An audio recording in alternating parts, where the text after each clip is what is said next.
There is a palace in Florida that was never supposed to exist, and once it was built, it was never supposed to survive.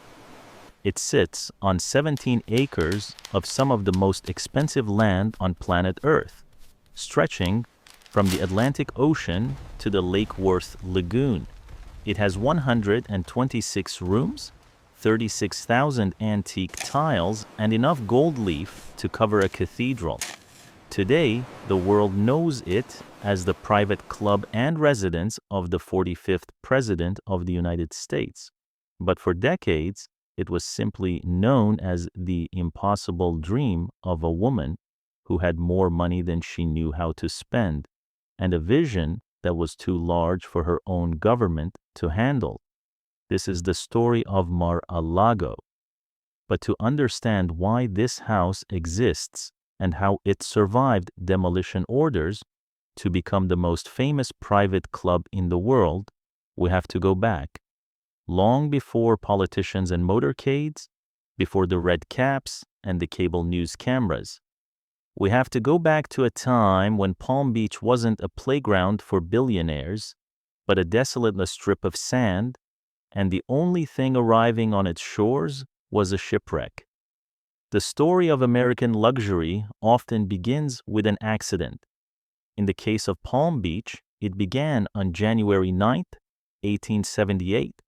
A Spanish brig named the Providencia was sailing from Havana to Barcelona.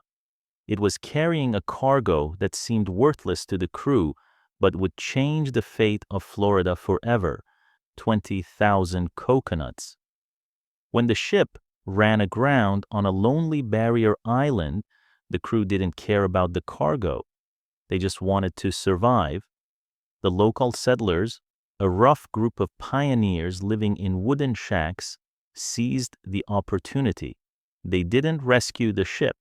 They salvaged the nuts. They planted them by the thousands in the sandy soil. Within a decade, the barren scrubland was transformed into a lush, tropical paradise of swaying palms. It was this accidental beauty that attracted Henry Flagler, the partner of John D. Rockefeller.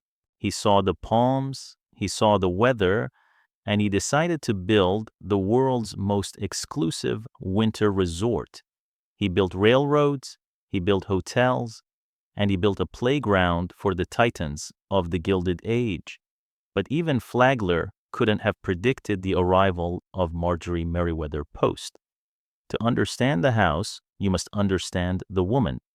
Marjorie was not just wealthy, she was an industrial force. Born in 1887, she was the only child of C.W. Post, the man who revolutionized the American breakfast with grape nuts and Post Toasties. When her father tragically took his own life in 1914, Marjorie was just 27 years old. In an instant, she became the owner of the Postum Cereal Company and one of the wealthiest women in the United States. Her inheritance was valued at $20 million, a staggering sum that, adjusted for inflation, would make her a multi-billionaire today. But Marjorie wasn't content to just sit on her fortune. She was a businesswoman in an era when women were barely allowed to vote. She took her father's company and expanded it aggressively. She bought Jell-O. She bought Baker's chocolate. She bought Maxwell House coffee. And in 1929, while sailing on her yacht, she ate a goose that had been frozen weeks earlier but tasted fresh. She immediately saw the future. Against the advice of her male executives, she bought the company that invented the freezing process. That company was Birdseye. She renamed her empire General Foods, creating the modern food industry as we know it. By the 1920s, Marjorie was the queen of American society. She had the money, she had the taste, and she needed a castle. She had been wintering in Palm Beach for years, but her existing home was too small for her ambitions. She wanted something that would endure for centuries. She wanted a place that would be a testament to American achievement. So in 1923, she went hunting. She crawled through the dense jungle of the barrier island, ignoring the scratches from the underbrush, until she found it, a 17-acre slice of coral reef with water on both sides, Mar-a-Lago, Spanish for sea to lake. Construction began in 1924, and it was a project of pharaonic proportions. Marjorie didn't just hire architects, she hired set designers. She brought in Joseph Urban, a man famous for designing Ziegfeld Follies sets and metropolitan operas. She wanted drama, she wanted theater, and she got it. The foundation alone was a nightmare to build, requiring the excavation of the solid coral rock that formed the island's spine. Upon this rock, she built a crescent-shaped mansion that defied architectural categorization. It was Spanish, it was Venetian, it was Portuguese, it was a fantasy. Marjorie was obsessed with materials. She didn't want new stone that looked like plastic. She wanted history. She imported 3 boatloads of Dorian stone from Genoa, Italy. This specific limestone contained fossils and was prized for the way it weathered rapidly, giving the building an ancient, timeless look almost immediately. For the interior, she bought 36,000 antique tiles, some dating back to the 15th century, from the collection of sugar baron Mrs. Horace Havemeyer. When the tiles arrived, they were a jumbled puzzle. It took 7 workmen months to sort them by color and design to create the intricate floors you see today. She imported black and white marble from a castle in Cuba for the dining room floor. She brought in Venetian silk for the wall coverings. She stripped the gold from the old world to gild the new.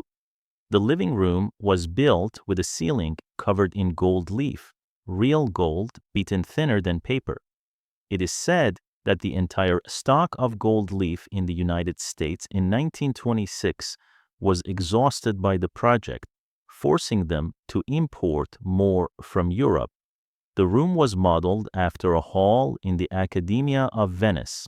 The dining room was copied from the Chigi Palace in Rome. Every doorknob, every fixture, every hinge was considered. Marjorie was on the job site every day, wearing work boots, climbing scaffolding, and directing the 600 workers who labored for 4 years to finish the estate. When it finally opened in January 1927, the cost was $7 million. In today's money, the construction cost alone would exceed $100 million. But the value of the art and antiques inside was incalculable. For the next 40 years, Mar-a-Lago was the epicenter of high society. Marjorie reigned as the undisputed empress of Palm Beach. Her parties were legendary. She would host dinners for ambassadors, royalty, and Hollywood stars. The protocol was strict. Dinner was served on her collection of Sèvres porcelain, the same china used by French kings. Footmen stood behind every chair. But Marjorie wasn't just a stiff aristocrat. She loved to dance. She built a pavilion specifically for square dancing, which she adored. She brought the Ringling Brothers Circus to perform on the lawn for charity. She used her wealth to bridge worlds, bringing together politicians and artists, the old money and the new. Her life at Mar-a-Lago was interrupted only by her duty to her country. In the late 1930s, her third husband, Joseph Davies, was appointed ambassador to the Soviet Union. Marjorie packed up her household and moved to Stalin's Moscow. It was a terrifying time, the height of the Great Purge. Their residence, Spaso House, was bugged by the KGB. Staff members were spies. Yet amidst the terror, Marjorie saw an opportunity to save history. The Soviet government was selling off the treasures of the Tsars to fund their industrialization. Marjorie began buying. She bought Fabergé eggs, imperial chalices, liturgical vestments, and porcelain commissioned by Catherine the Great. She wasn't just collecting, she was rescuing these items from destruction.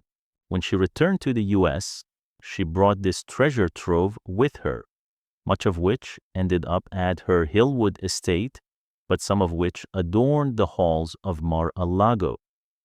As Marjorie entered her 80s, she began to worry about the fate of her creation. Mar-a-Lago was a dinosaur. The era of 60-person staffs and 100-room private homes was ending. The tax burden was immense. She knew that after her death, her children would not be able to afford the upkeep. She couldn't bear the thought of it being subdivided or demolished. She had a grand idea. She believed that the United States president needed a winter retreat, a place to host foreign dignitaries that rivaled the palaces of Europe, a place that showed the world that America too had history and grandeur. She offered Mar-a-Lago to the United States government as a winter White House. In 1972, Congress accepted the gift. Marjorie Meriwether Post died in 1973, believing her legacy was secure. She was wrong. The timing was terrible. President Nixon signed the law accepting the property, but he was embroiled in Watergate and preferred his own home in Key Biscayne. President Ford had no interest in a gilded palace. President Carter, elected in 1976, was a man of the people who carried his own luggage. The idea of him vacationing in a gold-leafed mansion was political suicide. Furthermore, the costs were astronomical. The government realized that maintaining the estate would cost over $1 million a year in taxpayer money. The security was a nightmare. The property was directly under the flight path of the airport, so the mansion sat empty. For 7 years, the Florida sun beat down on the Dorian stone. The humidity crept into the Venetian silk. The jungle began to reclaim the manicured gardens. The winter White House became a white elephant. In 1981, the government officially returned the property to the Post Foundation. They washed their hands of it. Now, the foundation was in a panic. They were bleeding money on maintenance and taxes. They listed the property for $20 million. No one bought it. They dropped the price. Still, no buyers. The house was too big, too gaudy, and too expensive to run. By 1985, the unthinkable happened. The foundation secured permits to demolish Mar-a-Lago. They planned to bulldoze the palace, crush the antique tiles, and subdivide the land into smaller lots for generic mansions. Marjorie's dream was days away from being turned into rubble. Enter Donald J. Trump.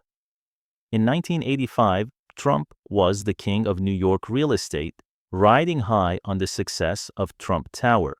He had heard about the property and, like Flagler and Post before him, he saw what others didn't. He saw the potential. He made an offer of $15 million. The foundation, perhaps insulted by the lowball number, turned him down flat. Trump didn't walk away. He got creative. He discovered that a small strip of beachfront land directly in front of Mar-a-Lago was not owned by the estate, but by the Jack Massey family of KFC fame. Trump bought that small strip of sand for $2 million. He then announced that he was going to build a hideous concrete home on that strip that would completely block Mar-a-Lago's ocean view. It was a brutal, brilliant maneuver. Without the ocean view, Mar-a-Lago was worthless to any other buyer. The foundation was cornered. Trump went back to them, and this time the price was different. He bought the entire estate, the land, the house, and all the contents, including the silver, the china, and the furniture, for somewhere between $7 and $10 million. He paid less for the entire palace than the cost of the furniture inside. It was arguably the greatest real estate bargain of the 20th century. Trump moved in, but the story didn't end there. Like the Post Foundation, he quickly realized that running a 126-room house as a private family residence was financial insanity. The overhead was millions a year. By the early 1990s, Trump was facing his own financial headwinds. He needed Mar-a-Lago to pay for itself. He proposed subdividing the land. The town of Palm Beach, protective of the historic site, refused, so Trump pivoted. He proposed turning the estate into a private club. This would allow him to keep the house intact, use it as his residence, but have members pay the bills. The town of Palm Beach was horrified. The old guard, the descendants of the families Marjorie Post used to entertain, despised the idea of a commercial club in their neighborhood. They fought him at every turn. They placed restrictions on noise, traffic, and photography. But Trump had a card to play. He realized that the existing clubs in Palm Beach were notoriously exclusionary.